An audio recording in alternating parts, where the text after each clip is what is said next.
Now, detonate the reality bomb!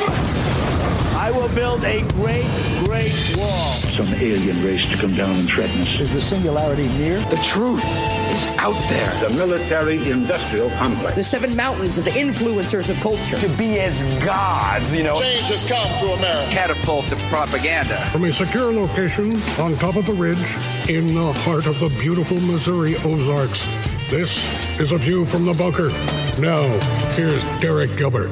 The dead are never truly gone, and they play a much bigger role in biblical theology than you think. Welcome to A View from the Bunker. I'm Derek Gilbert. This is our first program for the new decade, the first weekend of 2020. Yay! And joining me is a guest I really had to work hard to get her booked on this program because she is so in demand. I'm so busy, and I say no to almost everybody who asks me. Yeah. I don't know. You're awfully cute, though. I think I'll say yes to you again and again. Well, I am truly honored to welcome. It's been way too long. I think the only other time you've been a guest, in air quotes, on this program was the interview we recorded at the Rocky Mountain Prophecy Conference in 2015. Oh, that's right. I'd forgotten about that. Yeah. There. So joining me, my co-author on the book Veneration, Sharon K. Gilbert. Hi, Hello. honey. Hi, sweetie. Most of your guests don't say that, do they? No, they don't, and I'm thankful for that. Yeah, especially when Josh was on there. Josh is the only other one who's done that. Oh, well, Joshy. Yeah. Hey, by the way, happy birthday. Oh, thank you. Happy birthday. Happy birthday to you. Cha-cha-cha. This is better. 58 years old today. So happy birthday, darling. We attended a birthday party the other day that was so much fun. And L.A. Marzulli and Peggy Marzulli were there. Came up from Oklahoma City. Yeah. And, but we were honored to be a part of this group. Mark Biltz came in from Washington State. He did. I wish we could have spent more time with him, but originally he was going to sit at our table, and they moved him. Yeah. Well, our table was full with L.A. and Peggy. Actually, it was full. We had fun. The birthday party was for Jim Bakker. He celebrated his 80th birthday on the 2nd. He looks good for 80. I hope I look that good when I hit 80. And he's so energetic. He really is. He's got more energy and more projects going than we do, and we're not quite to 80 yet. So no. I'm working on it. Yeah. I'm looking at 70 down the road pretty quickly here. Well, we were honored to be a part of that group because many of the people who were there had known him for many years, including 2 of the fellows that shared cells with while he was in prison, which is amazing. The stories they told. I mean, Look, if you're not familiar with Jim Bakker's work in recent years, you don't know Jim Bakker. That's a fact. He wrote a book, 700-page book, which was condensed from the original 1,400-page draft, titled "I Was Wrong," which is about his early ministry when he was preaching prosperity gospel, and he, getting tossed into prison when you're a prosperity gospel preacher or teacher, make you rethink your theology pretty quick. It's like, wait a minute, wait a minute, how does this come? This is not consistent. So anyway, what they do now doesn't get attention in the media, and sadly, even Christian media often doesn't give him credit for the things that they do, the food that they sent to victims of the massive, devastating storms in Texas and Florida. All the time giving things away. The outreach they do for young women who are in difficult situation, ready to give birth and dealing with a difficult family situation through Lori's house. That doesn't get any media attention. The way they help them at no charge during the pregnancy and even later as they go back out into the workforce. Yeah. Right. So there's a lot of work that they do and all the training that they do for the kids who go through their school of media. And they don't charge a dime for any of it. Right. So you've got young men like Zach Drew now out on his own and is doing his media ministry, and but just those who are behind the cameras and those who are in the production end of it, taking those skills and using that to spread the gospel. Because let's face it, we're living in a world where books are becoming less and less the norm. Even just text is dying. Yeah. Online text is dying because you go to many websites and what they want you to watch is a video. They don't want you to read the text. Yeah. The video is annoyingly, ever present. And I find that, to be honest, annoying. Oh, so do I. Just as an example, I was looking for instructions the other day on some photography stuff because they're trying to, improve a little bit as a videographer. Not that we'll ever be filmmakers, but we're travel-augmentarians. That's right. So when we travel this coming year to Scotland and then to Israel, Sardinia, want to make sure that I'm not ruining the video by not knowing what I'm doing. And I was looking for, what's the difference between ISO and aperture and, just various things. And every place is, here's a video. No, I want to read about it. Yeah. Give me the text. I want to read. I learn better from actually reading it because oftentimes your video leaves out things that my questions aren't answered. I can process it faster by skipping over stuff I don't. Faster. If I can read an article than watching a video. Much faster. But praise God, those of you out there enjoy listening to podcasts. Amen to that. And we're not opposed to video because there are some things that you can only really show or demonstrate on site, which is why we have done the travel augmentaries. We've done Search for the Titans, Search for the Rephaim. This coming year. And the big reveal that was in Volume 2. Oh, yeah. With Gilgal Rephaim. But there were several. Between Gilgal Rephaim, thanks to Rabbi Zev Porat, the real site of the crucifixion, the actual site of the burial tomb of Jesus. Yes. Not the public site that everybody gets shown and you barely get to walk into before you have to walk back out. And the nuns yelling at you to be quiet. Yeah, all the time. Well, we understand it. It's a place of veneration and a place of worshipful reflection. We understand that. We get that. Yeah. But we were able to sing in what Zev tells us is the real burial place of Christ. That was amazing. And it looked more like the tomb of a rich man. It did, than the one that is the garden tomb. Yeah. So anyway, we're not opposed to video, but we will be doing more of that this coming year. But we are all about the written word, which is kind of the subject of this program. We want to talk about the book Veneration, why we wrote it, but also how the research into veneration and our other projects in the last 4 years or so have gone into your fiction series, the Redwing Saga. Yeah. I put a lot of stuff in there. If you read it just for, just as a novel, you don't want to learn a thing, you just want to get interested in another world, that's fine. But I try very hard to put things in there that are from what Derek and I find in our research, not just for Veneration, but the things you've done for The Great Inception and Bad Moon Rising and, everything. Exactly. The stuff that you've written for there.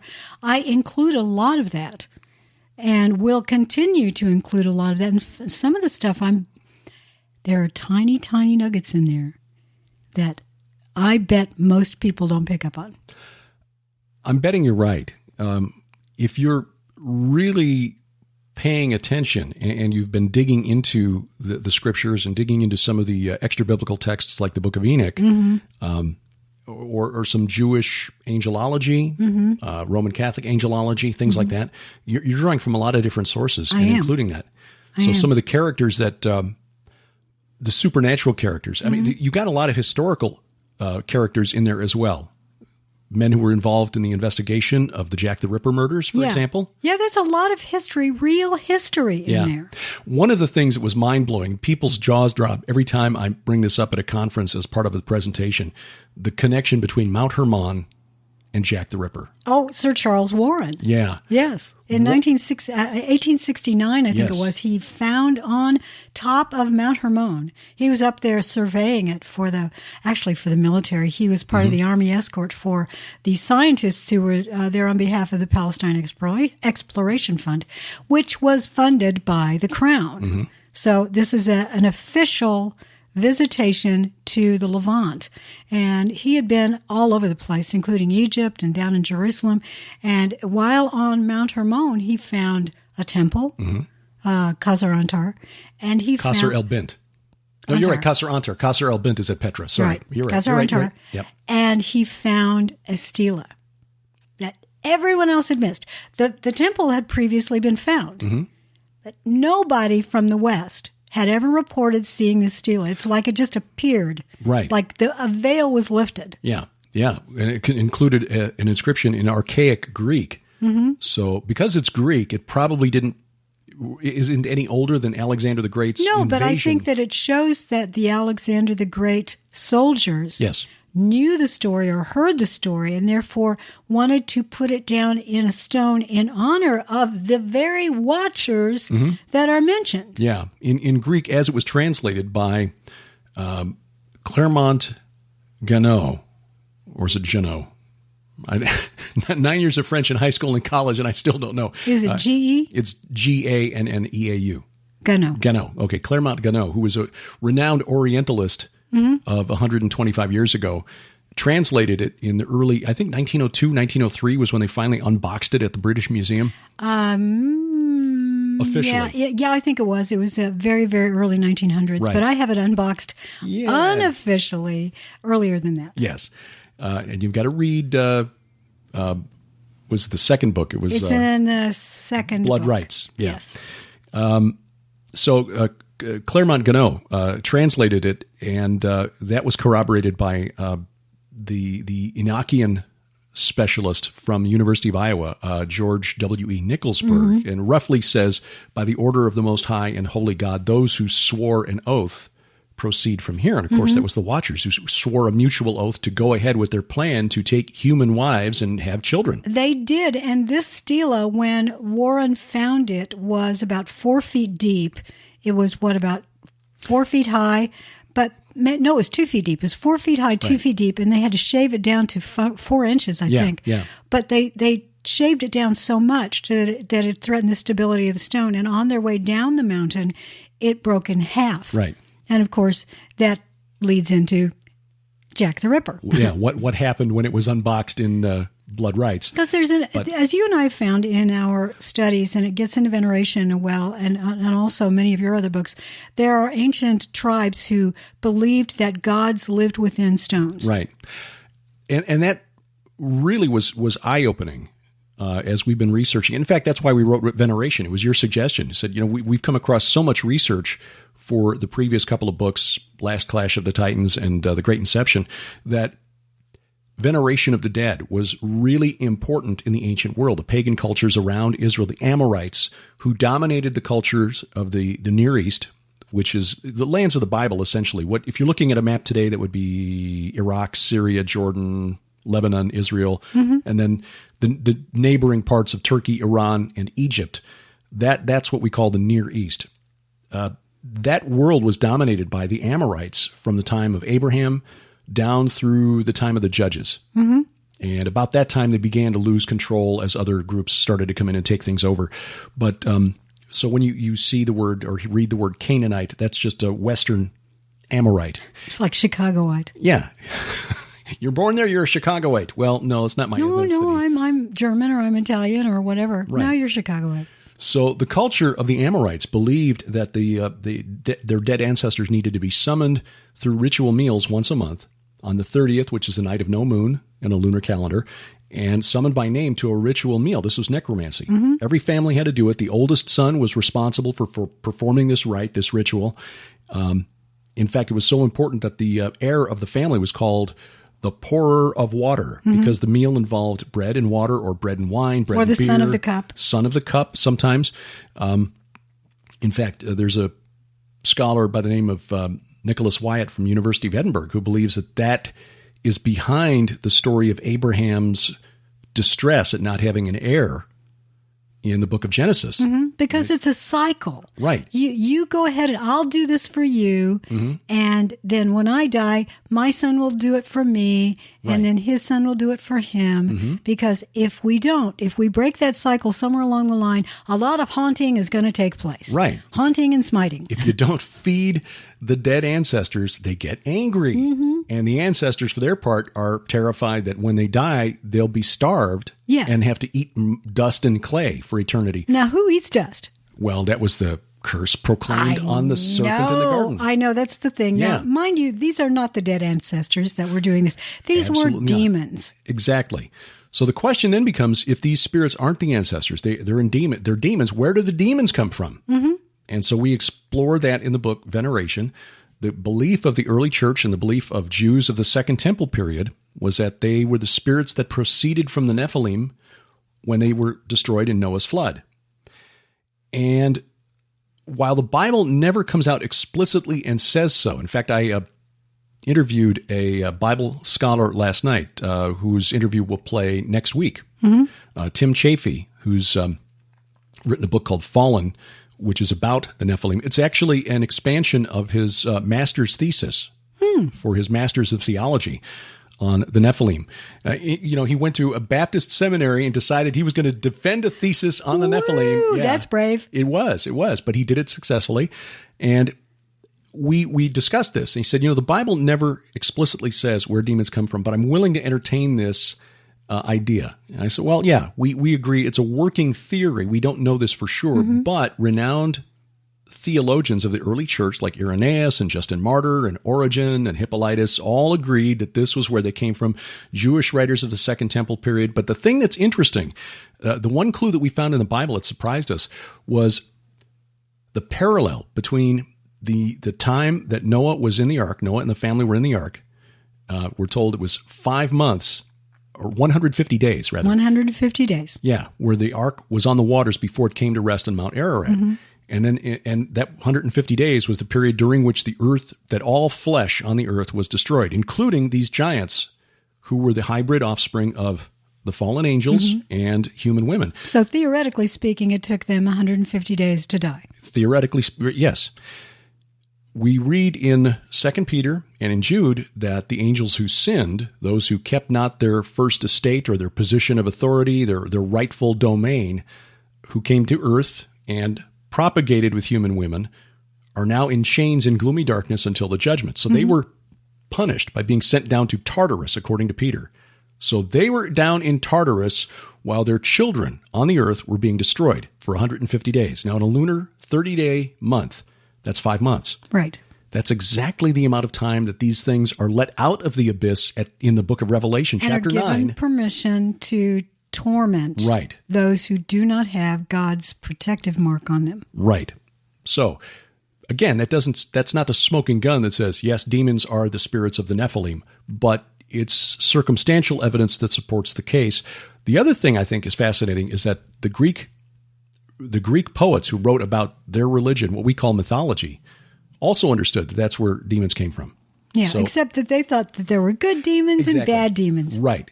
And, of course, you had to feed them through ritual meals that were held at tombs, which became cult centers. So you had to worship Hercules and Perseus and Bellerophon and Cadmus at their local little shrine by having a ritual meal, which was, again, part of this deal that the Greeks inherited from the Amorites. Oh, yeah, yeah.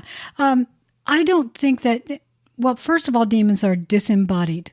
Right. They are not unembodied. Unembodied is the term that Mike Heiser uses, and probably others do too. And I believe it refers to an entity that has never had a body, wasn't originally given a body, as with the Watchers. They weren't originally given a body. They were unembodied by Yahweh. But when these Watchers came down, they took a form that allowed them to copulate with human women. Right. And they engendered a generation called the Nephilim, and they had bodies. So when the bodies died, these spirits, and they were spirits that I don't know if they were budded off from the Watchers, how the Watchers managed to, God, He breathed into Adam. Right. Our spirits come from Yahweh. The life force of the Elohim, the spirits that live in the unseen realm, their life force comes from Yahweh. But there was something that these fallen angels, the Watchers, were able to impute into their children that was spiritual when the body died. Now, so they are now disembodied. Presumably, God breathed His spirit into the angels as well. We're not told that. We're not told that. But Heiser contends that Adam and Eve were imagers, but also the Elohim were imagers of God. So, but a different type. A different type of ontologically imager. Different. Ontologically different, and that just refers to the nature of a thing. Ontological. Yes. Yeah, I believe so. But we've got these Watchers' children who the body dies, and who knows how old they were. They may have been hundreds of years old. And when they died, The spirits were released. The spirits probably just sort of hovered around because they didn't need to light anywhere. Mm-hmm. Spirits are spirits. They can go, I suppose that they can go under the water, above the water, whatever, because they supposedly are in a valley, inhabiting a valley. They don't technically need to be fed, but I believe that they have a craving to be embodied again. Mm-hmm. And that is reflected in the text of the book of Enoch, First Enoch, which describes their condition. They were told that because they were miscegenated, mm-hmm. which is a word chosen by the translators to reflect what was in the original texts. Mm-hmm. Hybridized. They were condemned to wander the earth until the judgment, always hungering and thirsting, but never satisfied. Mm-hmm. So, hence the desire to be fed all the time, and the desire to be in a body so that they can experience that, taste and mm-hmm. and drinking and getting drunk, all the things that they loved doing. Right. The physicality mm-hmm. of being human is something that they miss and can never... being they weren't human. Well, of being in a physical form, right? Yes. But that's not something that they can experience again unless they inhabit a body, which mm-hmm. is, I think, not to put too fine a point on it, but I think the default setting for most Christians not familiar with the Genesis 6 worldview, because it's not taught in most churches. Sadly. Yeah. Is that demons are fallen angels. That is not the case. Mm-hmm. Demons and angels are also substantially different, mm-hmm. different in substance completely. Angels can appear in physical form. We mm-hmm. see that in the Bible. All the time. Abraham entertained the angel of God who was mm-hmm. God. That's a Christology, or mm-hmm. Christophany, rather, in the Old Testament, along with the two other angels who then went on to Sodom and interacted with Lot and his family and his neighbors. There are occasions in the New Testament where angels interact with, angel busts Peter out of prison. Yes. So they're able to affect our material world. Right. An angel meets Gideon mm-hmm. and, eats a meal with him. Abraham shares a meal with his visitors and so forth. So we do see angels taking physical form. We're told in the New Testament that we should be kind to travelers, sojourners, because we may entertain angels unawares. Which means they don't always appear as this shining humanoid person. They can appear as just a little old lady who needs a place to stay, or someone that's hungry at your door, mm-hmm. or just, someone who shows. There have been a number of times in my life where I've had what I believe are probably angelic encounters. And one of them, many years ago, I was driving. I was probably 21 years old, 22, if that. Maybe even been only 20, but I was pretty young. Driving, I'd just come back from a revival meeting where I'd gone to sing. And I was driving along, and there was this 18-wheeler behind me that was flashing his lights. And this was at a time where in our state, there were highway murders taking place. I remember that, yeah. And I pulled over. And this young man, an attractive young man, gets out, and he says, "Ma'am, I just want to tell you that if ever anybody does this to you, please do not pull over. You could really get hurt." He turned around and went back into his truck and pulled away. Wow. Yeah. And I mean, it really struck me. I thought, okay, was he thinking about doing something to me and changed his mind? Or was there a possibility that someone else was going to do this to me and I would have pulled over? Mm-hmm. And I mean, to this day, I don't pull over unless I see sirens, see lights. Yeah. In fact, this is a topic, that type of manifestation is a topic that Donna Howell and Allie Anderson Henson have written about in a forthcoming book, which will be out in just a few weeks. In fact, there'll be programs running on that subject, on that book, on SkyWatchTV shortly. Josh Peck was also part of that discussion. So that is something that people find really fascinating. And I think with reason, because we're told that there's a hint in the New Testament that little children, mm-hmm. have guardian angels who plead their cases in heaven. Yes. All of these things you can find in Mike Heiser's new book, Angels. I just finished reading it, and I tell you what, it's really good. Most of the things he discussed in there, frankly, we've discussed with him. Mm-hmm. So we've had the honor of getting to sit and just pick his brain on and off camera. But if you haven't had that chance to do that with Mike, you can do it essentially by sitting and reading his book. Right. So the point of all this then is that angels have physicality. They can appear in our space-time continuum. We can perceive them, interact with them, even without knowing it or realizing it. Real angels do not want your worship. Yes. Angels that are loyal to God. Exactly. Yeah. Real loyal angels will not allow you to worship them. Because Satan is a real angel as well. Exactly. But if something appears to you and seems to be beyond our, 3D world, beyond our material realm, and demands worship or allows you to worship it, right, run. He's playing for the wrong team. That's why John in the New Testament writes that we should test the spirits, for not all are from God. He wouldn't write that if there weren't other spirits out there interacting with humanity from time to time. Exactly. And that's the reason, getting back to the book Veneration and the other things that we write, why we do this.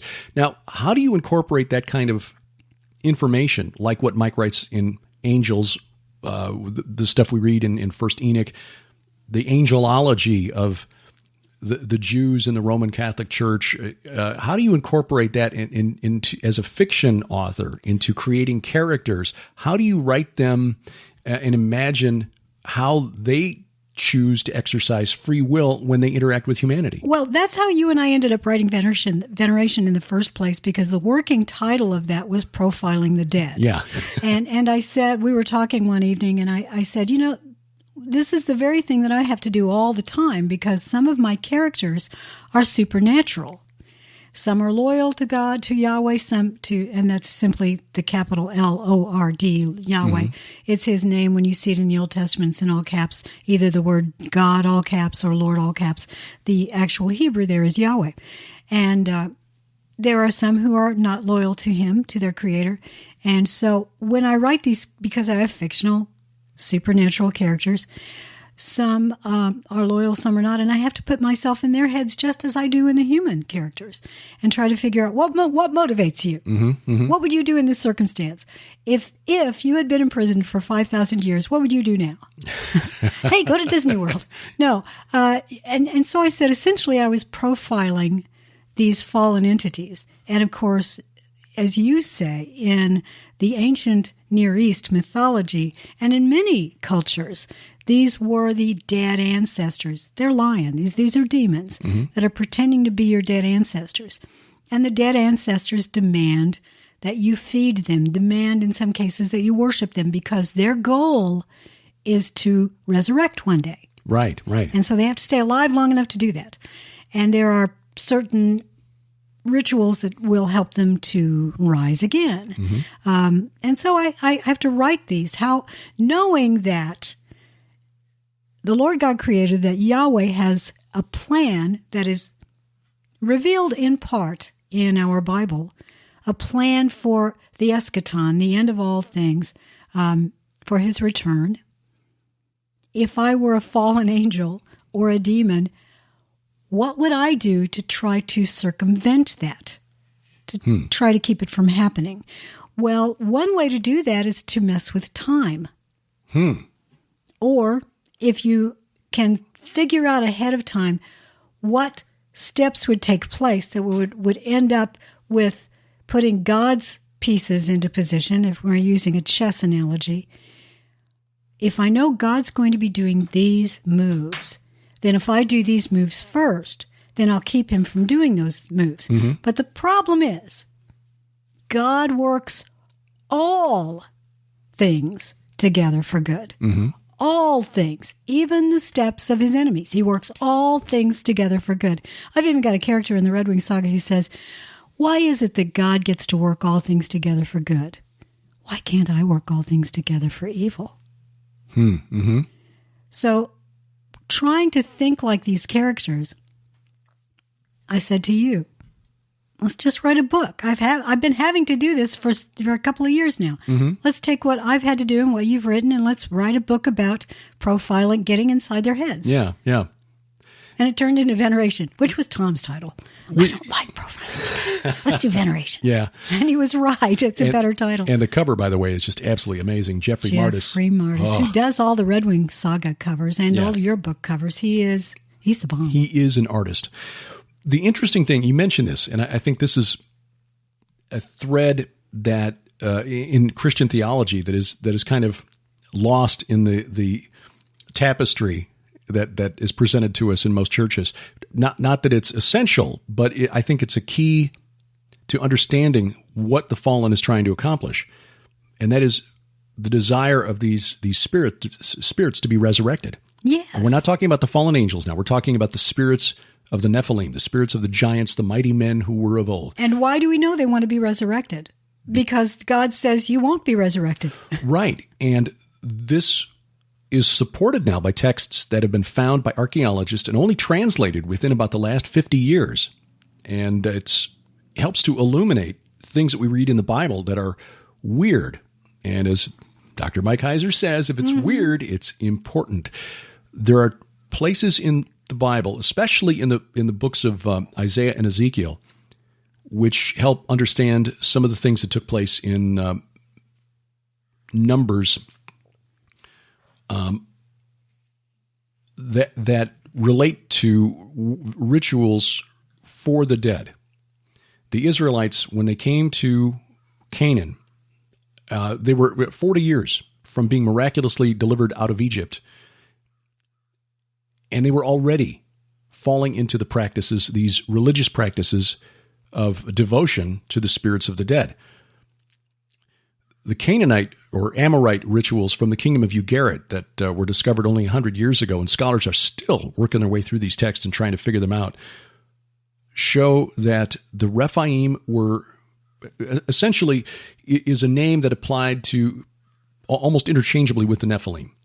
But they were known to the neighbors of ancient Israel. Moses didn't invent the Rephaim to demonize the people that Israel was going to have to push out of the Promised Land. Right. They were known. The Anakim are attested in a couple of Egyptian texts. So the Rephaim were still in the land at the time of Abraham, because in Genesis 14, we've got that interesting account of the War of 9 Kings, where the kings from the east come and they do battle with Sodom and Gomorrah and their allies. They steal Lot and his family and take them away, and Abraham and his retainers manage to chase them down and get them back. But it's interesting that as we're recording I know, this, I just heard an alert come in. Yeah, it's from I-24 News. Apparently a couple of missiles just landed in Baghdad's green zone, but apparently causing no damage. So thank God for that. Praise God for that. Yeah. We have friends who have loved ones in the green zone, so yes. Please pray for those people there. Amen. So anyway, the Rephaim were known to be in the land in the time of Abraham. They were defeated by the coalition from the east, and then later the Rephaim tribes that lived east of the Jordan River in what became Ammon, Moab, and Edom were pushed out by those people, so that by the time of the Exodus, the only one left was Og, last of the remnant of the Rephaim. A couple hundred years later, when the Ugaritic texts were written, the Rephaim were considered denizens, residents of the underworld, connected to something called the Council of the Datanu, which is the origin of the Greek word Titan. Right. So there's a theological connection, again, between the Greeks and the between Amorites. the Rephaim and the Titans in some way. Yes, exactly. Titans would be the Watchers from Genesis chapter 6. Exactly, those that are in Tartarus. So the Rephaim were venerated by these Amorites during the time of the Judges at least. There's some archaeological evidence that we bring into the book Veneration showing that probably extends back at least to the time of Abraham, probably earlier, and that their goal, according to these texts, was to be summoned to the threshing floor of El, which is Mount Hermon, and then where the name of El would resurrect them. The El would speak words that would revivify the warriors of Baal. Or an aspect of El known as the name. Right, yes. That's what I think it may actually mean, because we have a cognate within the divine council of Hashem, the name who is Christ. That's right. He's part of Yahweh. Where God tells Moses, follow the angel because I have placed my name in him. Exactly. Yes. And it is the voice of, it is his voice that we really listen to as sheep. I think so. And also in the book Veneration, we get into why it's the threshing floor of El. Yes. Because, again, we see a kind of a reversal of this idea. Threshing floor. Sharon wrote a wonderful chapter on stones of the field and threshing floors in the book, exploring the concept of the threshing floor as a portal to the spirit realm. Yes, it is a cognate or a place where you can touch beyond this material world. And I don't think it's coincidence that the threshing floor over Rana is where the Lord put his temple. It's where David encountered an angel. Yes. The angel of the Lord with a big sword in his hand. The angel of the Lord with a big sword in his hand, who was ready to kill him. And do I remember correctly that, and I don't think we put this in the book, but I remember that, yes, it was at the threshing floor of Nechan when they were transporting the Ark of the Covenant towards Jerusalem, and it began to fall, and a gentleman named Uzzah put forth his hand and was struck down, and so that's it. We're going to put it here at the threshing floor of... yes, we're going to try to put it at a holy place. Yes. These were more than agrarian sites. Yeah. These were portals to another world, to the unseen realm. Yeah. And we even see that and again, this is something we stumbled onto after the book was published, but there's another reference to that in Genesis when Jacob dies and Joseph fulfills his promise to take the body of Jacob back to Hebron to bury him in the cave of the patriarchs. Yes, but he doesn't go straight there. No.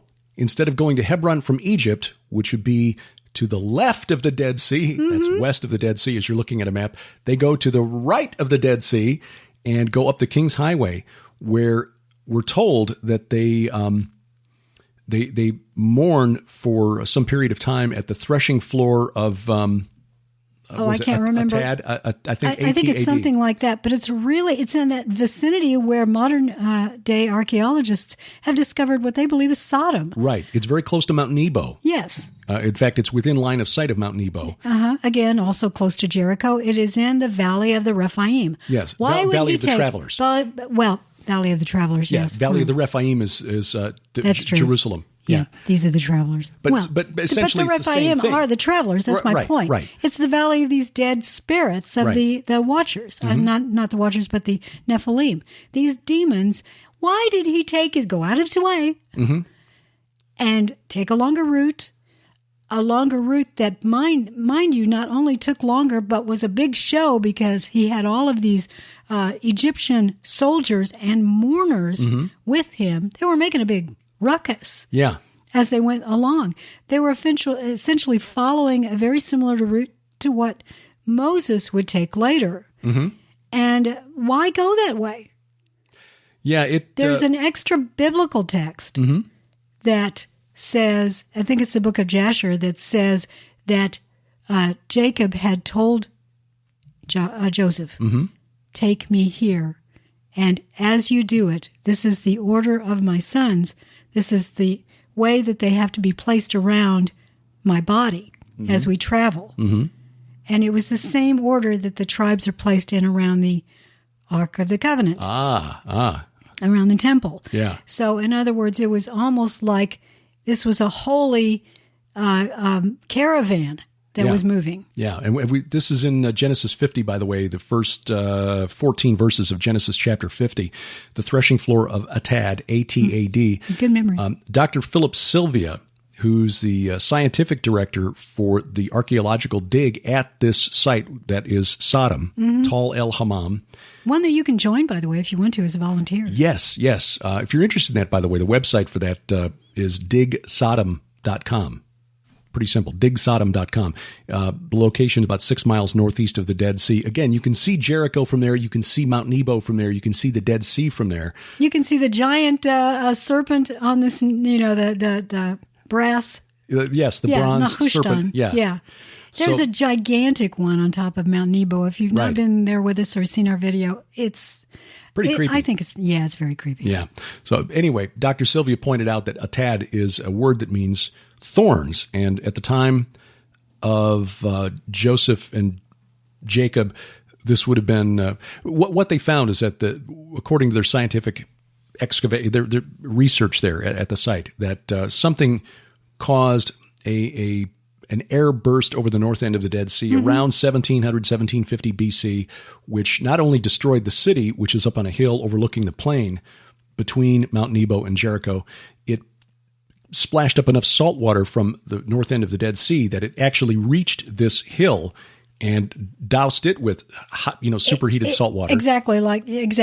And so huge hot tsunami. Right. Which poisoned the plain for like 700 years, so nothing would grow there except for acacia, because that's salt tolerant, and acacia's got thorns. So you've got this place that they called Abel Mizraim, beyond the Jordan, and the threshing floor of thorns, the threshing floor of Atad. It's not, he said, it's not a proper name. It's a description of where it was located. Interesting that the Ark of the Covenant was made from acacia wood. Right. Well, it's one of the only trees that'll grow in that part of the world. Yeah, but there may have been something about the acacia growing anywhere in the thorns, something mystical that the Lord put in there. True. That's a, nudge, nudge, wink, wink to the fallen realm. And guess what? Yeah. They're still dead. That's just it. We began this section by talking about how they plan to rise again. And they by looking at the clues, they know the Bible better than we do, but I think that there's disagreement. They have these little conferences where there would be presentations in the, demonic realm, and there are little presentations. Well, I think that this passage that explains means the invention this. of PowerPoint. Anyway, sorry. Oh, doesn't it ever? And Windows. But they do these presentations that I think that bottom line, I think they disagree over what the passages actually mean. Prophetic scholars disagree on a lot of passages simply because they're not clear. It's not spelled out. And in some cases, it's not clear because we lack the context. We don't have the understanding of the audience that originally received the information. Like Daniel. He had a certain context. He grew up and he understood certain things about the unseen realm more than we do now.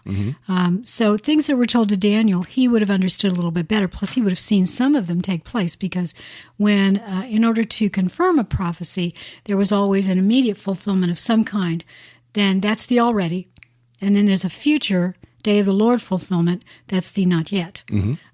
So I think the fallen realm, sometimes they probably see the already and go, okay, we dodged that bullet.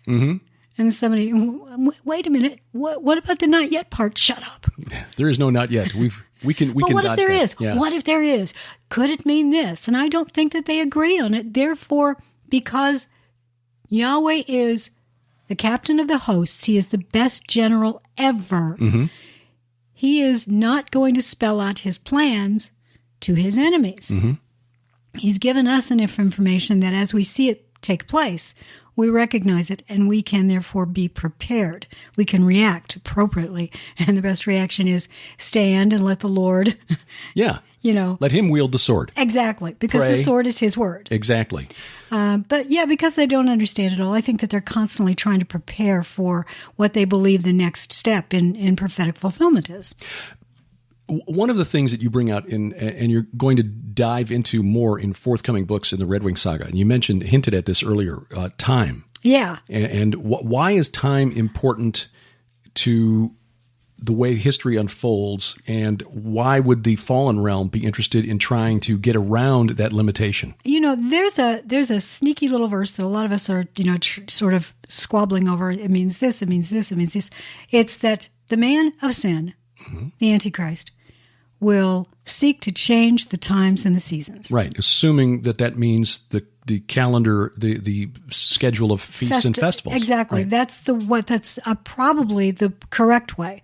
But what if it means literally, I'm going to mess with time? If I can undo this, if I can somehow unhook the material realm from God's true timeline, if I can mess with people, if I can, go to the future, or if I can send by somebody to the past.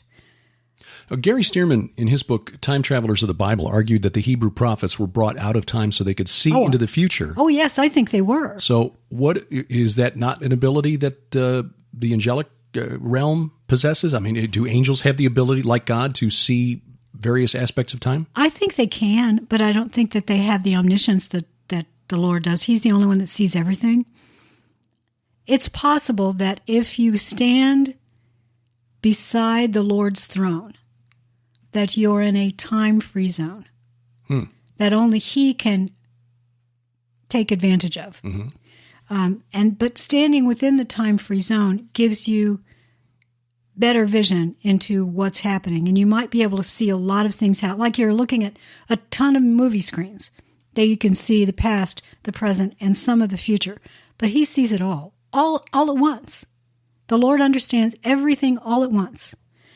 And that includes things that are yet to be, that have never been written about in prophecy. Mm-hmm. If you get farther and farther away from the throne, I think that the vision is decreased. And so I believe that if you are a loyal angel, that you have some ability to say, look at those screens, but you may not quite understand what it is you're seeing, when it takes place, or how it connects to other things you're seeing. One way that I describe it is there's a character named Samael who tells one of the humans in the story that whenever he looks ahead, he sees rivers of possibility. Mm-hmm.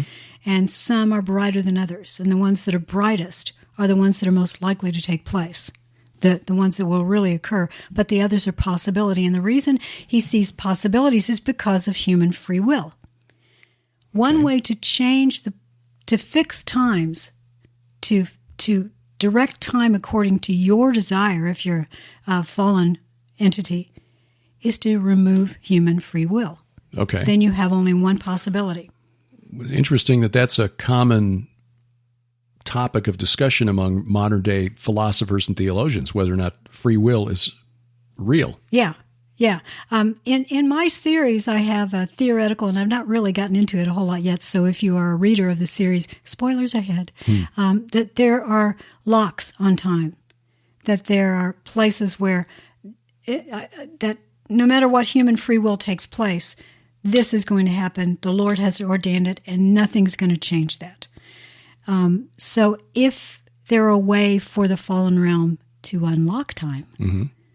they might even be able to unlock the prisons. Ah, okay. Because they see time as a prison. Mm-hmm. So God has locked them into linear time where mm-hmm. there's a beginning, a middle, and an end. In fact, the only way you can have a story is if there's a beginning, a middle, and an end. Right. And there are fixed places where they will take place no matter what happens mm-hmm. before or after. And think of those as nodes on lines within a net. Okay. So a spider's web with all of these little dots on it. And those are the definite, you cannot get around those no matter what humans do. I say you should write season 13 of Doctor Who. Because that's better than what we're getting out of them right now. Oh, gosh. Well, it has nothing to do with Jodie Whittaker. We love her as an actress. I just think she's been poorly cast. Well, yeah. Because I loved the mistress. As a female, the evil master, Lord, as a female time lady. Oh, gosh, she was so good. Right. Michelle Gomez. Right. So, the idea of having a time lady as opposed to a time No, it didn't Lord. bother me. It's just that she's so milquetoast, and her character, the way she's been directed and written, but also it's just constant woke programming. Right. But one of the things we really appreciated about the Stephen Moffat seasons was when he would write something that was really mind-bending when it came to messing with time. Timey-wimey stuff. Right. Oh, so good. It's a masterclass. It really is in writing. It's just amazing plotting. And I sense that that's where the Redwing Saga is going as they try to break out of their time. But that's really a brilliant way of thinking about it. If God is outside of time and he sees all things, it's like he's looking down at the page in a book and he sees all of the words on the page. We're in the middle of a sentence and we're going through and we're seeing one letter at a time as we move through the stream, the time stream of our lives. And we can't get I'm not even sure we can see the letters. We might be walking around the letters, just sort of like, okay, I'm on a G, but I'm not sure what that is a G. It's curving. Like when we were at Gilgal Rephaim and we couldn't tell we were next to this giant serpent-shaped ridge that was 3/4 of a mile long. The place of the serpent with this giant serpent on it, and all of these burial cairns that go back to the Chalcolithic period, right there along its spine. Yeah, and we were just like, oh, hill, rocks, nice. Look at that Gilgal Rephaim over there. If you've watched the DVD, the Travelogumentary, there's a point where seriously, you are standing and you're teaching, and as you and I were looking at it, I said, I should have been saying to you, turn around, Derek. It's right behind you. It's behind. Yeah. And we got one little clip, maybe 10 seconds of video as the Jeep is bouncing along this rutted track to get us to Gilgal Rephaim. And everyone's looking out the right side of the Jeeps. Look at that monument over there. Isn't that amazing? And this 3/4 of a mile long serpent-shaped mound with more than 100 megalithic tombs on it is on the left, and none of us paid attention to it. So we got that little 10-second clip in there anyway as we're bouncing along. But on the ground, you can't perceive it. But that's so here's the thing. That's a good illustration, though, for what our lives are like compared to what God is like. He's got the drone view. Yes. Looking from overhead. Yes. And seeing, okay, there's the shape of it. There are all the things on it. I can see the front. I can see the back. I can see the whole thing at once. And we're on the ground walking alongside, totally oblivious. Yeah, exactly. Well, my question is with regard to the plain of Bashan, where Gilgal Rephaim is sitting, and that big plain of the serpent, place of the serpent, the serpentine lava flow, whether it's natural or not. The cairns on top of it are not natural. They were put there by man. And clustered there and not down on the clustered plain along around the it. spine, exactly. Right. So how did they know it was a serpentine shape? Why did they know that was the place of the serpent? Well, that's a really good question. I presume that if you lived in that area and you weren't, and your only mode of transportation was foot or donkey, perhaps, after enough time went by, you'd be able to say, hey, you know what? When we stand up on top of this thing and look down the length of it, look, you can probably see it when you're standing on top of it. That might be true. But if you don't need to go up there for any particular reason, I mean, if you're farming, you're not going to be farming on the back of this thing. It's 200 feet wide, so really not wide enough to grow enough crops to feed a family. And it's 20 feet high, so why would you carry all of these heavy boulders up 20 feet? Yeah, to create all these tombs. Yeah. And again, archaeologists have identified more than 100 on this 3/4 mile long strip, about 200 feet wide, going back more than 5,000 years. Plus, there were some dwellings near it. Right, which may have been for the people responsible for maintaining the site. Because again, Gilgal Rephaim is 1/4 of a mile away. I mean, literally 1,200, 1,300 feet away. Yeah. So, walking 2 blocks, 2 city blocks, and there you're at this huge monument that's got more stone in it than Stonehenge. So, but again, the point being that until you walk along that whole thing and from one side to another, then you begin to get a sense, oh, okay, now I'm beginning to see what this thing is about. Just as, you get to a certain point in your life, your 50s, your 60s, whatever, you can turn around and kind of look back over the course of your life and see, all right, all those letters that I've walked past now, they're starting to make sentences, and the sentences are starting to make paragraphs. I'm beginning to make sense of the things that have happened to me along the way. Whereas God, looking down from above, sees them all at once, and the fallen, trying to thwart his plans, want that same power. Oh, yes. Yeah. Well, think about this. This may give you a clue as to how well the fallen realm can see. When Jesus was born, there were signs that led the wise men to realize that a son had been born. Thinking that he's a king, they went to the king. Right. Because everything that led them to believe that it was a king who had been born. Right. So they went to the king, and the king had every child under 2 years old slain. That was a direction from the fallen realm to Herod. But they didn't know how old he was. Right. They didn't know exactly where he'd be born. Otherwise, they would have had a specific child killed. True. And even until, the very end, they didn't understand his mission. No. Because as Paul writes in 1 Corinthians 2, verses 6 through 8, if the archons, the rulers of the age, had understood the nature of the mystery that God was revealing through the apostles, they would not have crucified Jesus. They would not have crucified the Lord of glory. And yet they did. And that's when, according to Peter, 1 Peter 3, verses 19, 20, around there, went down and proclaimed to the spirits in prison, the spirits in Tartarus, those who rebelled in the days of Noah. Yes.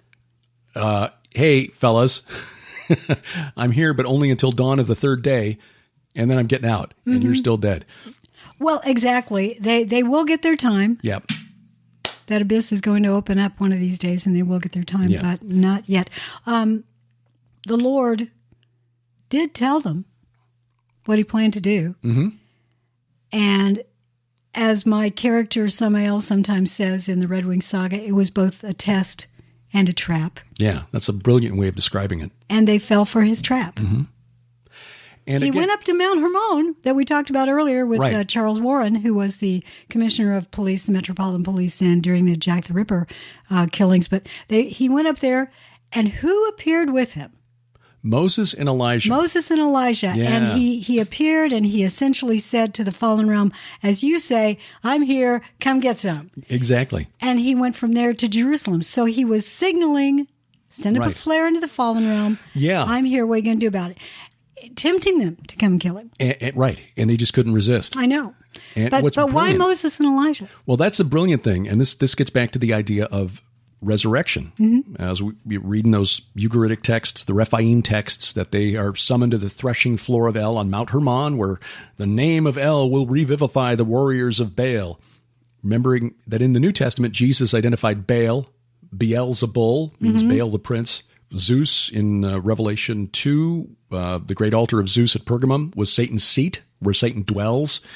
He identified Baal as Satan. So the warriors of Satan are these Rephaim spirits, the spirits of the Nephilim, who want to be resurrected on the summit of Mount Hermon. Ezekiel 39:11. He's standing on their summit. He's Yeah. standing where El is supposed to do this. Right. And not El of the Bible, which is a generic term that means God. El, the creator God of the Amorites. Exactly. Yeah, he kind of poked him in the eye, didn't He he? did. Hey, I'm on your mountain now. What are you going to do? But Ezekiel and Because it's my mountain. yeah, like all them mountains. See that? That's get your own dirt. Ezekiel 39:11, when the war of Gog and Magog, and we explain in the book, but I'd go into more detail in Last Clash of the Titans. Ezekiel, the So war you of Gog really and need Magog. that too. Veneration, honestly, I think they need all of your books. Well, I For think they all Veneration fit together and overlap. They do. Yeah. They really do. But you see, as we go along, we learn a little bit more each time, so there's more stuff in it. Ezekiel 39, he says, God prepares a place for the burial of the hordes of Gog, the army of Gog, who is the Antichrist, in the valley of the travelers east of the sea. And the word travelers is significant because in that period of history, travelers referred to spirits that cross over. You got to back up for a minute because you said Gog, who is Antichrist. You have to understand Gog is a spirit. Yes. It's not Vladimir Putin. He might be possessed by that spirit someday, but I think we look for naturalistic explanations for Gog of Magog. And Default setting in Bible prophecy, look at the fallen realm, look at spirits, Right. look at the spiritual battle, look at the war. And we explain why in the book and in Last Clash that uttermost north, heights of the north, is a referral to a specific mountain that was where everyone in the ancient world knew. That was where Baal's palace was located. Yep. So that's what we're talking about. So Cosmic Moses and north. Elijah. Valley of the Travelers. Traveler is a term that was used in those Ugaritic texts to refer to the Rephaim because they travel from one plane of existence to another, the realm of the dead to the land of the living. Right. And the Valley of the Travelers east of the sea is a reference to the plains of Moab, the mountain of the Avarim. Where Sodom is. Yes, where Sodom is, where Mount Nebo is. Mount Nebo referred to in Deuteronomy as the mountain of the Avarim, Abarim. That means travelers. Yes. God sent Moses up the mountain of the travelers to see the promised land. That's the valley below that mountain where Ezekiel said God is going to end the war and bury the hordes of Magog. By the way, I keep reading this in Bible commentary. Armageddon, which ends the war of Gog and Magog, and we explain why it's one and the same battle, is not at Megiddo. That's a misconception. It will be there, and it will be fought for Jerusalem, which is God's Mount of Assembly. But It may be Gog and Magog. Because at the very least, there's one at the end of the millennium. Well, there is. But again, that's because the spirit Gog and the demonic spirits Magog. Exactly. Just want to make sure that people understand that we do know there's one at the end of the millennium. Right, Yes. exactly. So they come back for round 2. Yes, exactly. And they get beat again and then thrown into the lake of fire. So Moses, when he died, after climbing the mountain of the Avarim, the mountain of the travelers, Mount Nebo, was buried somewhere in the plains of Moab.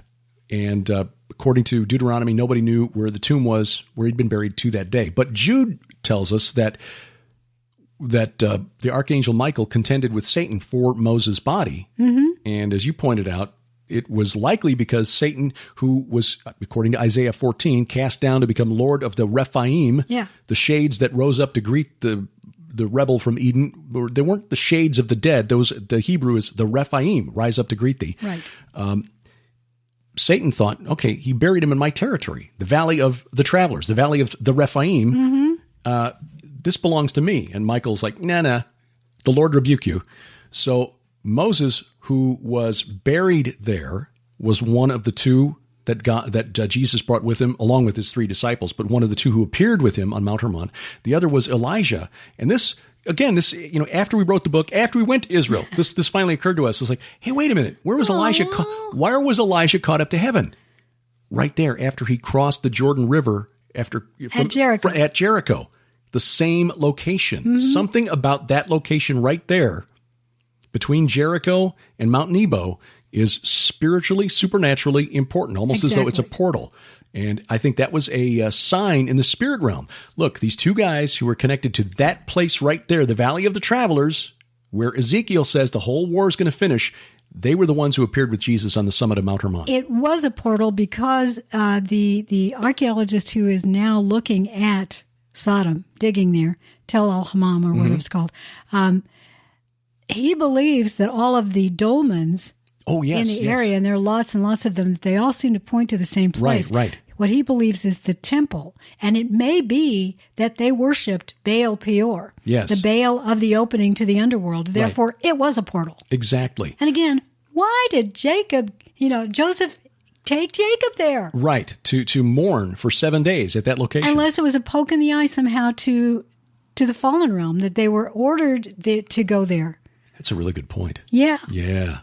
Hey, when my people come out of Egypt, this is where we're going to go. And Big Gaze follows that trail. Right, and that's where Moses went, and they were there. Mm-hmm. In the and in fact, one of the stops on the Exodus route, well, 2 of them make a specific reference to the spirit realm: Ovoth, spirits of the dead, and then Ayi HaAvarim, ruins of the travelers. Those dolmens, those dolmens near Sodom. Yes, exactly. So all of that to set up what Paul tells us is our ultimate destiny. These spirits, because again, in Ezekiel 39:11, where these travelers are buried in the valley of the travelers, it says it will block the travelers. And in fact, I was reading an academic paper today on what was it? The legend of the Anzu bird. Oh, yes. From ancient Mesopotamia, that when the Anzu bird stole the tablet of destinies from the high god Enlil, which is just El of the Canaanites by a different name, that once he was subdued, that he had to be blocked. And there were other references to blocking these evil deeds or evil spirits. So that term, that blocking, and I'm not sure if it's the same sense from Mesopotamian to Sumerian to Hebrew. I've got to do more research on that. But it was the same sense that, look, when you're buried here, you will be blocked. And blocked from what? Because that word is only used one other place in the Old Testament, and that's in Deuteronomy, where Moses tells the Israelites, "You shall not muzzle an ox when he treads out the grain." Yes, but we also know that the Lord has specifically said to them that they will not rise. Yes, in Isaiah 26. In other words, you're not going to get another body. You're not going to get to live eternally the way you claim you will. Yes, in Isaiah 26, verses 13 through 19, there's a really interesting section there that, properly understood, shows that it's a reference to the Rephaim specifically, and that they are dead, they will not rise. And then in 1 Corinthians 15, Paul makes it very clear that our destiny is to... Yeah, I see you pointing your wrist. I'm asking you how long. We're at about an hour already. Well, okay, the reason I'm asking you that is because I want to make sure if you are finding any of this conversation interesting, SkyWatch TV Store still has a couple of deals there that are so good.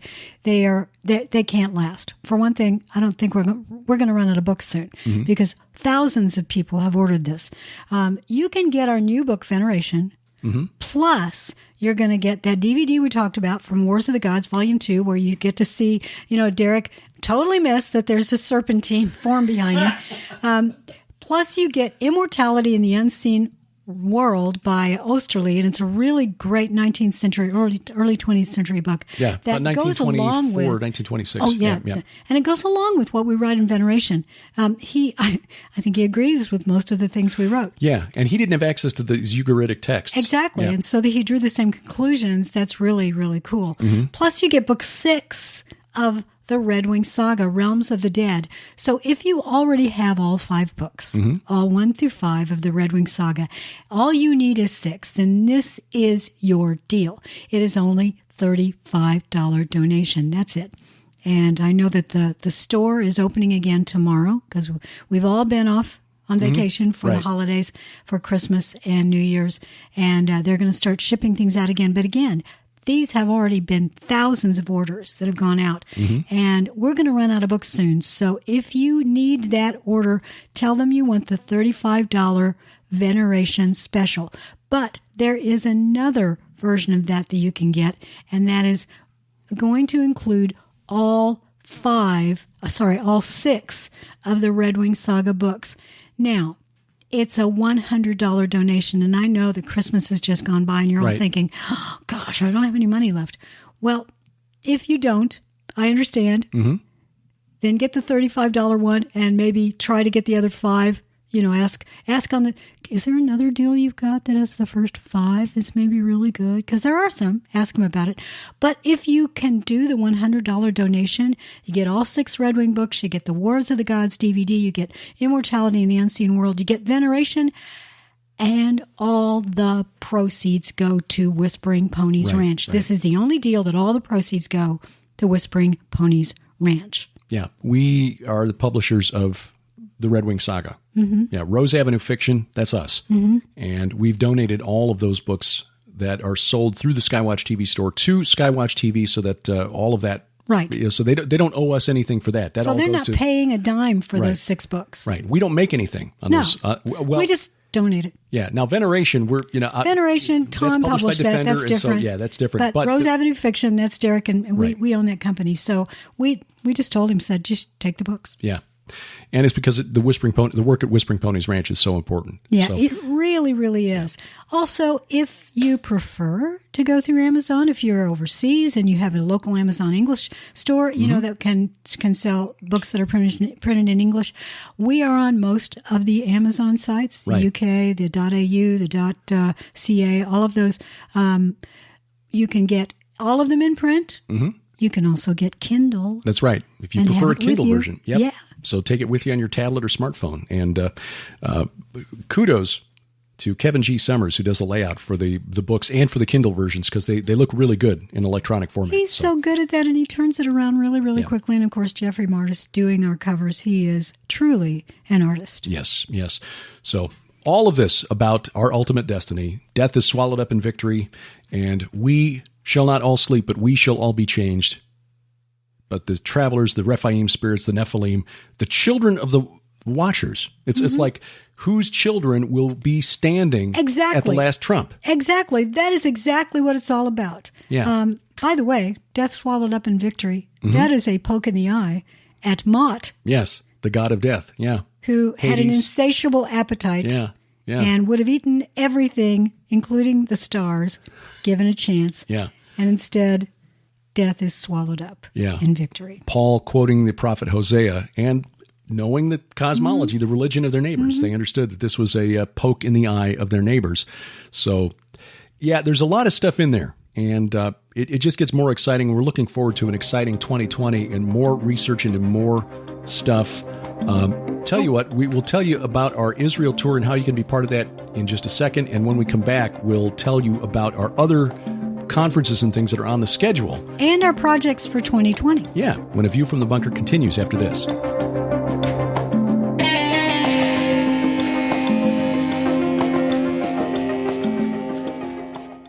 It's ground zero in a supernatural war that's lasted for millennia. Now, see it for yourself. Join SkyWatch TV for a one-of-a-kind tour of Israel to places you'll never forget. Like mysterious Gilgal Rephaim, older than the pyramids, bigger than Stonehenge, and built to venerate the dead. Benias, sacred to the goat demon Pan. The altar of Joshua, where he declared that he and his house would serve the Lord. Bethel, where Jacob saw a stairway to heaven. And Jerusalem, which God has chosen for his resting place forever.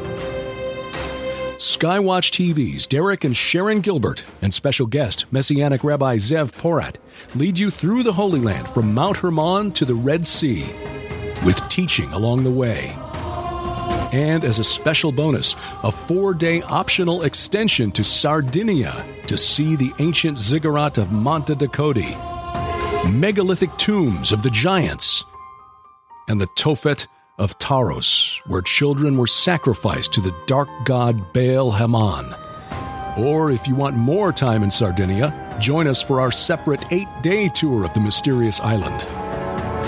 Skywatch TV's 2020 Tour of Israel, October 12th through 25th, with optional tour extensions in Sardinia. For more information and to reserve your place, log on to lipkintours.com.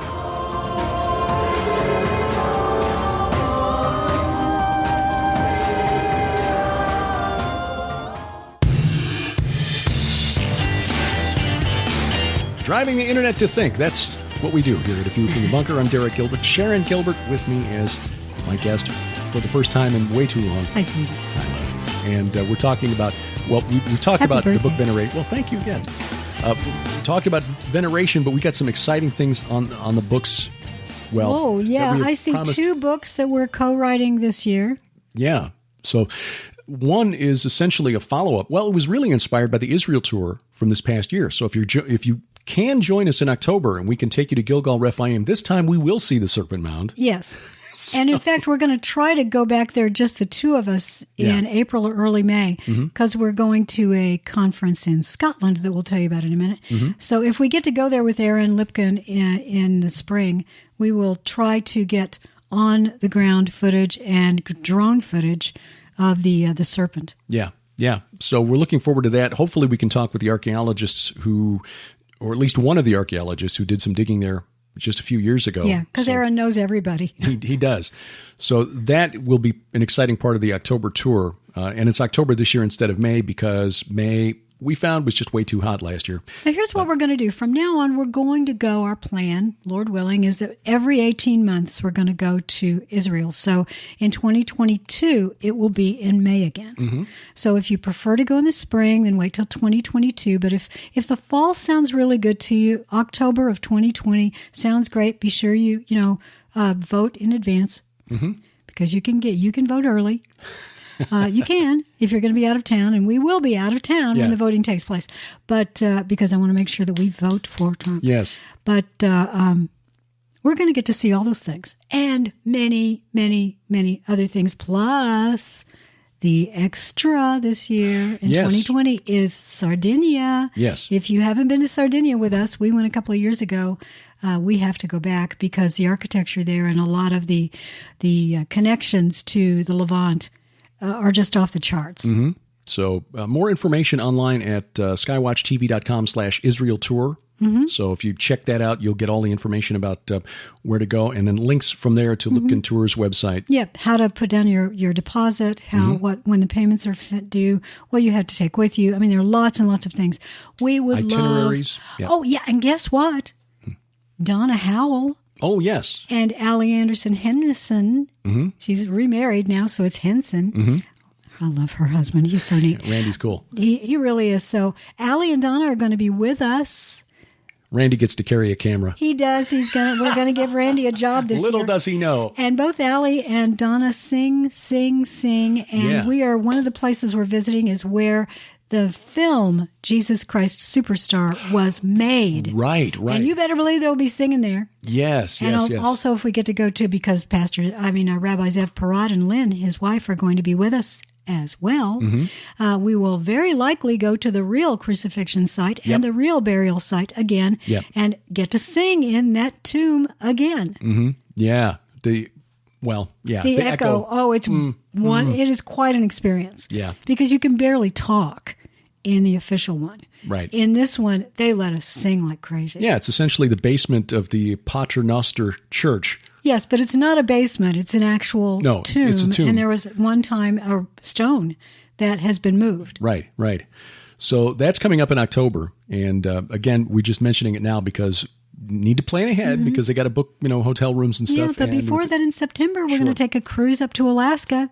Well, let's go chronological order. Let's do. Yeah, first one let's up. mix it up. First one for the season is coming up in just a couple of months already. The Remnant Warrior Conference in Dallas from Hear the Watchman. Oh, yeah. March 5th through 8th. That is, gosh, who all is going to be there? Let me follow the link.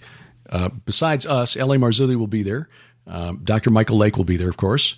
And let's see, who else do we have here? Because I know that they've added some other speakers. Mike Kerr and Jeannie Moore will be here in just a couple of weeks, so we'll get some more information on the group there that will be there. Pastor Paul Begley, Coach Dave, Paul McGuire will be there. Mm-hmm.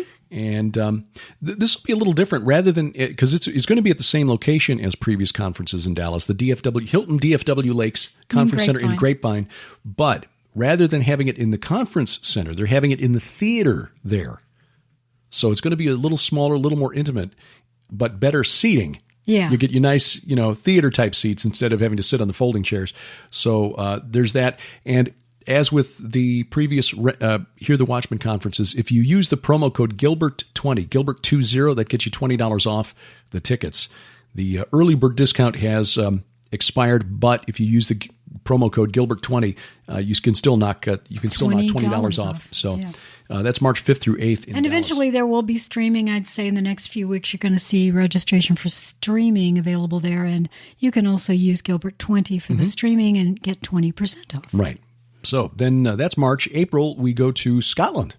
I know, Troon, Scotland, to the Walker Centre, and it is a beautiful coastal town, just a picturesque, typical Scotland. If we got to go to Scotland last year, and we decided while we were there, we are coming back. So we're going to be there with Pastor Billy Crone and Pastor Stephen Wright from Ireland. And he's got quite a story, plus Jim Barfield. Oh, yes, director of the Copper Scroll Project. We'll be talking about that. So that's up April 24th through 26th at the Walker Hall in Troon. And that is near Glasgow on the West Coast. Yeah, I can't do the Scottish accent. You do it very well. So we got a link. We've got links to all of these, by the way, at the gilberthouse.org. I'll put these in the show notes as well. But the Scottish Bible Prophecy Conference, first time this is being held. If you're already in the UK, then please make an effort to join us. Our good friend Juan Renau from Ayrshire is putting this together. He's doing this out of his own pocket, and so we are taking care of our own expenses to get to Scotland. But it is a joy to do it, and we want to do it so that we can bring some of this information there. It's in a way almost a to honor where our ancestors came from. It really is. In 71 years, just a little over 70 years ago, there was this amazing revival that took place on the outer Isle of Lewis. There's a long, skinny island called Lewis and Harris. It's Harris to the south and Lewis to the north. And there was this great Scottish revival that took place there, and it affected the whole region. We would like to see that happen again. 70 is a very important number. So 70 years later, we would like to see Scotland on fire for the Lord again. Yeah. So we're looking forward to that. And again, you'll find a link. The web address is kind of long, ScottishBibleProphecyConference.brushfire.com. But follow the link at the website, VFTB.net or gilberthouse.org. I'll put links there. So that'll take us into May, assuming we get into the trip down to Israel, and back to do some filming. And in June, we've got a couple of things. Two things, yes. First, we've got Future Vision 2020, which is the conference from Prophecy Watchers. They're coming back to Colorado Springs, June 18th through 21st. And what a lineup. Tom Horn is speaking at this conference. He keeps saying he's not ever going to speak at a conference again, except for the one that we're hosting, because he says he's got a special message just for that conference. But yes, he said yes to Gary again. Yeah. So Gary Stearman and Bob Ulrich from Prophecy Watchers putting this on. This will be at the Colorado Springs Marriott. L.A. Marzulli, Tom Horn, Timothy Alberino. You? Well, yeah, but I'm for down a list. I'm one of the you're the best one. Speakers. You're the best one. But look at the lineup. I mean, Bill Salas, Pastor Billy Crone will be there again. I know. Dr. Thomas Ice, Ken Johnson. Yes. We love Ken Johnson and his family. Yeah. Ryan Pitterson. We got to meet him and his lovely wife Ryan in San Antonio. Pitterson, yes. So he'll be there. Colonel Bob McGinnis. Oh, we love Colonel Bob. Claudia Koenig, Tom Hughes, Carl Teichribb will be there. Dr. Larry Ollison, and he'll be on the cruise in September. Is Bill Koenig going to be there too? Yep. Yeah, I guess I skipped over Bill. Bill and Claudia will be there. Joel Richardson, Dr. Michael Lake will be there, and more. So that information is now at the Prophecy Watchers website. So you can find out, get that information now, register online for that. That's June 18th through 21st in Colorado Springs. Then the following weekend, we go back to San Antonio for the Battle Ready Conference. This is... Boy, we had such a great time in San Antonio last time. We did, and the minute they asked us if we would come back, we said yes. Absolutely. So the Battle Ready Conference in San Antonio, there's going to be a pre-conference worship concert featuring the group Cutlass, and I am so unhip because I've not... That's okay. I'm unhip as well. Yeah. But last year he had, from Petra. Oh, yes. Why am I forgetting John Schlitt? John Schlitt. Right. Wonderful man. Wonderful man of God. And boy, can he still sing. Woo. Amen to that. Well, this will be a great gathering because Pastor Carl Gallups will be there. Rabbi Zev Porat will be there. Russ Dizdar. This is like all of our best friends. Stephen Bankars. Brandon Gallups, Pastor Casper McLeod. So this is like, all of our best friends. I know, it's like old home week for us. So if you want to really go and just be part of the family, we'd so love it if you would come down. And that's in June and July. Yes, July 10th through 12th at the Mansion Theater in Branson. True Legends is moving from September to July this time. So this year's conference theme is really interesting. Ancient cataclysms and coming catastrophes. Yeah, I think that this is going to be one of the most, if not the best so far, because it gets into theories of was there a prior civilization before Adam, and what cataclysmic events have occurred since and will occur in the future. Right. So we'll be getting into some of the stuff and during my talk that we talked about. Gilgal Rephaim and that whole idea of the Jordan Valley as a portal. Dead Sea transformed. Yeah, that's the fault line that runs from the Red Sea all the way up to Turkey.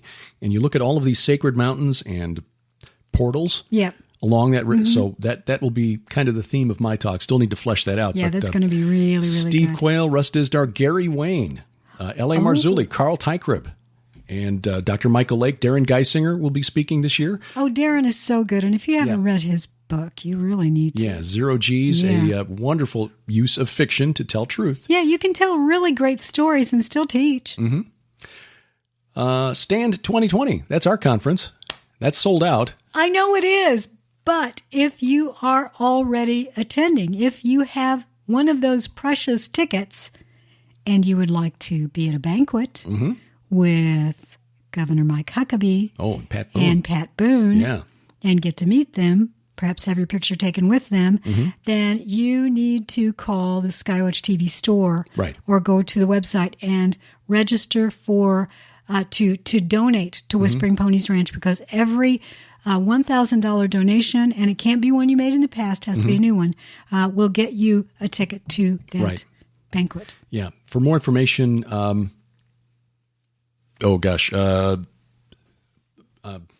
Yes, what are you trying to think of? Our office manager. Charisse Parton. Yeah, Cordelia? No, wait, that's one of the characters. No, that's one of my characters, not her. Charisse Parton is the person to contact if you've got questions about that. Her email address is cparton, P-A-R-T-O-N, like Dolly, cparton@skywatchtv.com. And she can get you information about that. And then in September... But you can also call 844-750-4985. That's 844-750-4985 between in-office hours. Don't call over the weekend or ridiculous. And we're on Central Time by the way. The Glacier Prophecy Summit. This will be the first time we've done a cruise. This is a prophecy cruise in September. September 6th through 13th. Which travels the Inside Passage from Seattle up to Alaska. So you kind of have views on both sides. Yeah. And it's kind of protected. You're not out in the open ocean where you've got to deal with, rogue waves and stuff like that. We don't want that. No. So, but the lineup of speakers that'll be preaching and teaching along the way, Gary Stearman, of course. Always love to hear Gary teach on prophecy. Pastor Billy Crone again. Jeff Kinley, who does a lot of he's a pastor, does a lot of teaching on prophecy. L.A. Marzulli. I know. We never go anywhere. Everywhere we go, the Marzullis are there. I love that. Dr. Larry Ollison will be there, and both of us will be speaking on this cruise. So, this is at glacierprophecysummit.com for more information. This looks like a really wonderful wonderful trip. And in fact, we know that a couple of friends that we've made on our Israel tour are planning to go on this. So it kind of a different setting and more of a relaxed setting because we'll be together for the full week, a lot of time on the boat, so a lot of time to just sit and talk and share and discuss rather than at a conference. Conferences are great, but you go from session to session to session, and there's not always enough time at the book table to really engage in conversation. A tour, but especially something like this where it's more relaxed, you really have more time to converse, to talk. And so if you're interested in that, check that out, glacierprophecysummit.com. And that, then, of course, leads us back to October and the Israel tour with the extension in Sardinia. As an option, there's a separate 8-day trip just to Sardinia. If you only want to go to Sardinia, if you've been to Israel, been there, done that, and you just think Sardinia sounds great, there's a 13, no, is it 13? It's an 8-day tour to Sardinia. That's right. You and I will We'll be there for 13 days, yeah. So 8-day tour to Sardinia, and one of the places we visit is Monte Tacoti, which is a ziggurat. Yeah. And scholars have said that the original platform and temple that they uncovered when they began digging this up, they date that back 6,000 years. Yeah. Now, I know that doesn't track with a young Earth creation date, but we're just using the dates that mainstream archaeologists use so we don't turn them off before we get them into realizing that the timeline of the Bible, we may not have the dates all correct, but the sequence of events described in the Bible is borne out by the archaeology. Yes, that's the bottom line to remember. Right. So this is a fascinating place to visit, and trust me, you will love the way they treat you there. It's a very quiet place to visit. It's uncrowded, and I suspect at that time of year it will be very uncrowded. And when we've stayed there before, the hotel, they treated us like we were the only people in the whole world to them. It was amazing. Yeah, the food is incredible. It's very unspoiled. The sites that we'll visit are not touristy. No, but you walk a lot so that, you know, all the great food that you eat, you're walking it off. Yeah. So this is going to be an amazing tour. Besides seeing all the places that we'll see in Israel, and trust us, this will not be your typical Israel tour. No. We see places that just are not on other tours. But we will still do the Jordan River. We will go to the Temple Mount, assuming we can get up there that day. But we'll also see places like Joshua's Altar, Gilgal Rephaim, El Awat, which was the fortress of Sisera, the Canaanite general. Yeah, that place is not developed at all, and it is a little bit difficult to walk around, but you can do it. We had a lot of people there last year who were closer to my age, some a few older, a little bit older, and everybody made it. Yep. Even though it was 110 degrees. And that's the thing. Hopefully in October, with temperatures in the 60s and 70s, it'll be a little easier to do all of that walking. But yeah, this is an energetic tour. It's well worth it because, again, we see these archaeological evidence of the long supernatural war that we write about and that we talk about, and seeing it with your own eyes. Yes, and as we said, real. It really absolutely, does. and it has inspired us to do research into the areas that we write about. And as we said earlier, this year we're going to put out 2 co-authored books, and one will be on Petra. The other one, of course, will be on the serpent mound that we found and the whole idea of serpents in many, many cultures and what all that means. But we're also going to put out our individual books. I'm going to have King's Gambit, which is book 7 of the Redwing Saga, come out. And you have a book on Saturn. Yes. Working title is Saturn's Reign, which is a reference to the eclogue by Virgil, which was one of the Sibylline oracles. I think it's the 4th eclogue. Yeah. And it is a prophecy of the return of, not only the return of the golden age when Kronos ruled in heaven, Saturn, Kronos, but a new breed of men. Yes, come down from heaven. Yes, mixed with the gods. Yes. So that is something that we are really, so that's kind of what we got planned for the year. So, God willing, and our brains and fingers hold out, that's what will be coming from us over the course of the year, plus at least two videos, because we want to also put out the video that we took from the UK last year. Yeah. The Redwing Saga sites. Yeah, but it actually turned into a video that was looking at a lot of paganism in antiquity and how it's really sort of coming around again. Yeah. Everything old is new again. Yep. Yeah. So that's what we got coming up for us. You can keep tabs on us. Our weekly Bible study begins again at gilberthouse.org. And every Sunday that we're here and home, we will be going through as much of the Bible as we can in the span of an hour. And Sci Friday will be back along with Unraveling Revelation. Yes. Our vacation. It ends at midnight tomorrow. Yes, so we're back to the regular routine. You can follow those at, we've got links to pretty much everything at gilberthouse.org. I think we got to add the links to SciFriday.tv and UnravelingRevelation.tv. Somebody pointed that out in an email the other day. It's like, okay. We need someone to take care of us. Yeah. Cindy, get back here. Move back in. Well, if you got and thank you for sitting in with me for this program. This was a whole lot of fun. We talk this way at home all the time. Yeah. This was in fact, all morning long we were talking about this kind of stuff as we were going through scriptures and trying to figure out, what this meant in Daniel, what this meant in Deuteronomy. And it's funny how, sometimes the random stuff, God just sort of takes it and directs us here. Like last weekend we were doing this and I stumbled across something in analysis of the Baal cycle. It's, that's really important. So that'll go in the serpent book. That goes in the serpent book. So, just today we decided to have this conversation with the microphones open. So as we say, Gilbert House will be back. Our vacation goes through tomorrow, or through tonight. You're listening to this on Sunday. We will be back on the 12th. Yep.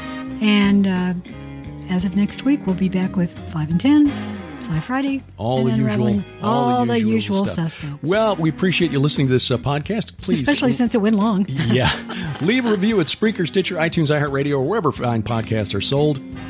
Give us a review. Sold? Yep. Give us a like at our Facebook page. We're not buying it. And remember, this is a production of Gilbert House, released under a Creative Commons Attribution, Non-Commercial, No Derivatives 4.0 International License. That's easy for you to say. The opening theme is Iron Bacon by Kevin MacLeod. His website's incompetech.com. Our announcer, our good friend D.C. Good. We wrestle not against flesh and blood. With Sharon Gilbert, I'm Derek Gilbert, and this is A View from the Bunker.